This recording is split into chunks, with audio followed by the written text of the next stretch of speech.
Donc nous avons développé depuis 1988 des petites unités de vie qui se sont regroupées au fil des ans. Le profil des personnes accueillies, ce sont des personnes atteintes de la maladie d'Alzheimer ou de troubles apparentés.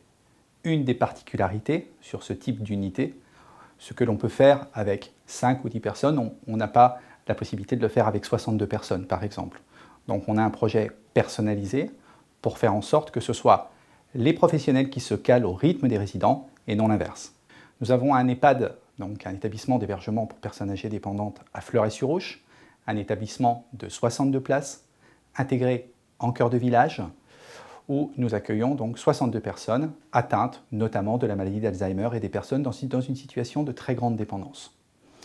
Nous avons dans cet établissement un PASA, un pôle d'activité et de soins adaptés de 14 places pour permettre à nos résidents de pouvoir, à un certain moment, avoir un lieu de vie où on leur propose donc des activités spécifiques. Dans cet établissement, nous avons un accueil de jour intégré de 6 places. Donc pour des personnes, notamment les personnes du coin à Fleuret-sur-Ouche, pour leur permettre de venir à la journée, donc du lundi au vendredi. Donc les personnes viennent dans la maison, c'est une structure intégrée, et là, les professionnels animateurs leur proposent des activités adaptées à leur dépendance. Dans cet établissement, nous avons une place d'hébergement temporaire. C'est aussi une passerelle entre l'accueil de jour, l'hébergement temporaire et ensuite l'entrée en hébergement permanent. Nous développons depuis plusieurs années maintenant des accueils de jour. Nous avons des accueils de jour autonomes et un accueil de jour itinérant. Donc ce sont 2 structures qui accueillent jusqu'à 18 personnes à la journée. Le transport est organisé par nos soins. Donc nous avons 3 équipes, chauffeurs, accompagnateurs, et nous avons donc des animateurs et des aides médico-psychologiques et l'intervention de psychologues et de psychomotriciens. L'accueil de jour itinérant, donc là c'est un concept qu'on a développé aussi depuis plusieurs années, c'est pouvoir permettre dans différentes communes du département d'avoir 1 jour ou 2 jours d'ouverture par structure, et donc ces structures peuvent accueillir jusqu'à 7 personnes à la journée. Nous avons une plateforme de répit Alzheimer, c'est la Prapad. Donc là c'est un concept où nous avons une coordinatrice qui reçoit des appels, de familles notamment. Donc à partir de ce moment-là, la coordinatrice fait des visites à domicile pour identifier le besoin et pouvoir proposer certaines formules de répit, comme ça peut être un accueil de jour, ça peut être également de l'hébergement temporaire, ça peut être une entrée en hébergement permanent également, en EHPAD, mais également des services d'aide ou de maintien à domicile. Une des grandes forces de la FEDOSAD, c'est d'avoir une complémentarité des services. Nous avons 2 pôles d'activité, à la fois des services à domicile et à la fois des établissements d'hébergement. Encore une fois, la force est de pouvoir proposer aux personnes de commencer, ça peut être par quelques heures d'aide à domicile, pour ensuite passer, si le besoin est, sur nos établissements. Et ça nous permet de proposer à chaque moment difficile des services différenciés pour aller jusqu'au bout de la vie. Le maillon qui a manqué pendant longtemps dans le soutien à domicile a été l'alternative à une admission précipitée en établissement d'hébergement. L'accueil de jour permet aux personnes de rester chez elles, mais les conjoints ou les proches sont soulagés pendant la journée et peuvent prendre du répit.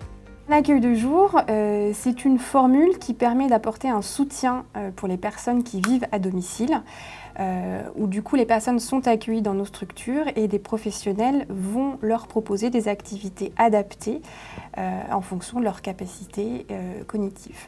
Le public, c'est essentiellement des personnes atteintes de maladies neurodégénératives. Donc ça peut aller de la maladie d'Alzheimer à Parkinson, des suites et conséquences d'un AVC. Voilà, il y a plusieurs pathologies qui entraînent du coup forcément des légers troubles cognitifs. L'essentiel vraiment dans les accueils de jour, c'est vraiment créer ce lien social. C'est vraiment très très important. Créer un lien social, avoir un petit peu cette convivialité, un peu comme des réunions de famille, vous voyez, où tout le monde se connaît, où tout le monde se reconnaît. Et après, il ne faut pas oublier les aidants. On est là aussi pour du répit aux aidants. Donc ça, c'est très très essentiel parce qu'elles sont très fatiguées, épuisées. Et elles ont besoin aussi d'un temps pour elles, pour pouvoir se ressourcer et mieux accompagner leurs parents ou leurs conjoints le plus longtemps à domicile pour retarder justement l'entrée en institution. Je dirais que l'accueil de jour, c'est un peu un tremplin entre le domicile et l'entrée en maison de retraite. 2 accueils de jour situés sur le Grand Dijon et sa proximité accueillent chacun 18 personnes âgées atteintes d'une maladie d'Alzheimer ou de troubles apparentés vivant à domicile. Ils sont intégrés pour l'un au sein d'un espace intergénérationnel et pour l'autre dans un village. Ils bénéficient également d'un grand jardin clos. Le transport est important pour les familles et les personnes accueillies. Un chauffeur et un accompagnateur vont chercher les personnes chez elles le matin et les raccompagnent le soir au domicile. L'accueil de jour itinérant, quant à lui, se situe sur plusieurs sites du sud et de l'est du département de la Côte d'Or. Un partenariat local fort permet à ce type de structure d'être implanté au cœur des villages et de collaborer de façon étroite avec les services à domicile et aux établissements d'hébergement. La plateforme de répit, en fait, permet de faire un point sur la vie à domicile de la personne malade avec la personne qui l'accompagne, qui l'aide au quotidien. Donc, ça peut être le conjoint, les enfants, la famille. Et par rapport aux besoins qui ont été recensés, je propose différentes formules de répit qui peuvent convenir soit à la personne malade, à la personne aidante. Et l'avantage, c'est déjà de faire un point au domicile de la personne, échanger sur leur quotidien, savoir ce qui est déjà mis en place, ce qui fonctionne, voir les difficultés aussi qu'ils peuvent rencontrer. Et après, c'est échanger par rapport à ce qui existe sur un territoire donné. Et voir, voilà, en leur disant, voilà, il y a ces structures qui existent. Cela peut peut-être convenir à votre mari. On peut peut-être vous aider, à vous accompagner, à vous mettre en lien avec ces différents services. Et ça permet aux gens d'avancer petit à petit, mais d'avancer, c'est ce qui est important.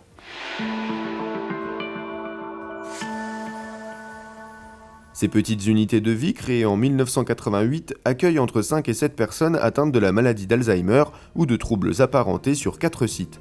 Le 5e site, situé au sein de l'espace intergénérationnel de Val-Sully à Saint-Apollinaire, accueille au sein de 2 unités de vie 14 personnes âgées physiquement dépendantes et juste à côté, une unité de vie de 6 personnes âgées atteintes de la maladie d'Alzheimer. Une dynamique familiale est développée au sein de ces structures à taille humaine, le personnel se relaie 24 heures sur 24. Cet établissement intègre également 3 places d'hébergement temporaire qui permettent à des familles de prendre du répit dans un lieu rassurant. C'est une unité de vie pour personnes âgées, petite structure conviviale et familiale. Le fait d'être en petite structure, déjà c'est comme s'ils étaient à la maison. Déjà par rapport au fait de l'appartement, le fait que ça soit en petit espace. Donc le relationnel est différent et la cuisine ouverte donc, qui leur permet aussi de voir la cuisine, les odeurs, ça leur rappelle chez eux. C'est vraiment, il y a une proximité avec les familles, avec le résident. On les accompagne jusqu'à la fin, donc jusqu'au décès. Et ça, c'est quelque chose qui est très important pour la personne âgée. Il y a une confiance qui s'installe, il y a en fait, une approche, enfin, ils nous disent des choses que parfois nous n'osent pas dire à leur famille, ils nous les transmettent. Et c'est vrai qu'il y a une proximité très très importante. À 15 km de Dijon, l'EHPAD Les Roches d'Orgères accueille 62 personnes en 3 unités de vie distinctes. Les personnes accueillies présentent une grande dépendance physique et psychique et l'accompagnement est assuré jusqu'à la fin de leur vie. Une sensibilité particulière est en place depuis de nombreuses années autour des approches non médicamenteuses comme le shiatsu, la musicothérapie, le snozelen, réveil des fonctions sensorielles, le bain-serviette, l'esthétique. L'animation est un point fort de cet établissement qui propose également 6 places d'accueil de jour intégrées, une place d'hébergement temporaire et assure la restauration scolaire pour les enfants du village. Un pôle d'activités et de soins adaptés propose à 14 personnes vivant dans l'établissement de bénéficier d'activités spécifiques. Nous sommes là en tant que soignants pour accompagner les gens, les résidents, dans la dignité, le respect, la douceur. On est là pour leur donner du bien-être, une attention particulière. On essaye de créer du lien entre tous les intervenants, entre les résidents, même avec les professionnels. Déjà, pour nous, l'objectif principal de l'animation, c'est vraiment la notion de plaisir, quoi. Favoriser la notion de plaisir.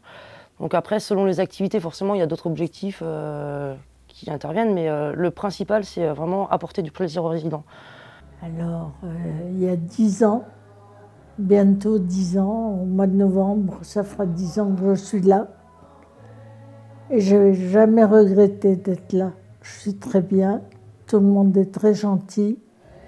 Et on est bien, la maison est impeccable. Et j'apprécie beaucoup. d'être ici parce que chez moi, j'ai failli tomber.